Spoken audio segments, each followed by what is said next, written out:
રાજ્યના આરોગ્ય મંત્રી પ્રફુલ પાનસેરિયાએ સુરતની સ્મીમેર હોસ્પિટલમાં સ્વચ્છતા અભિયાનનો પ્રારંભ કરી દર્દીઓના આરોગ્ય અને હોસ્પિટલની સફાઈ અંગે મહત્વપૂર્ણ સંદેશ આપ્યો. રાજ્યના આરોગ્ય મંત્રી પ્રફુલ પાનસેરિયાએ આજે સુરતની સ્મીમેર હોસ્પિટલની મુલાકાતે પહોંચ્યા હતા, જ્યાં તેમણે હોસ્પિટલની સાફ સફાઈ અને દર્દીઓને પડતી મુશ્કેલીઓ અંગે વિગતવાર નિરીક્ષણ કર્યું.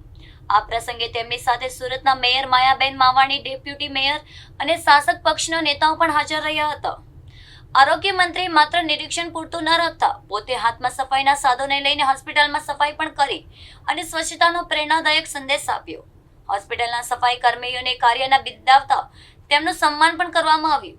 નમો સ્વચ્છતા અભિયાન અંતર્ગત રાજ્યની તમામ હોસ્પિટલમાં સ્વચ્છતા જળવાઈ રહે તે માટે આજથી વિશેષ અભિયાન શરૂ કરવામાં આવ્યું હોવાનું તેમણે જણાવ્યું. પ્રફુલભાઈએ કહ્યું કે હોસ્પિટલમાં સ્વચ્છતા રહેશે તો દર્દીઓનું સ્વાસ્થ્ય ઝડપથી સુધરશે અને બેક્ટેરિયા તથા ઇન્ફેક્શન ફેલાતું રોકવામાં મદદ મળશે. આ અભિયાન દ્વારા હોસ્પિટલમાં સ્વચ્છતા પ્રત્યે જનજાગૃતિ ફેલાવવાનો અને આરોગ્ય સેવાને વધુ ગુણવત્તાસભર બનાવવાનો પ્રયાસ કરવામાં આવી રહ્યો છે.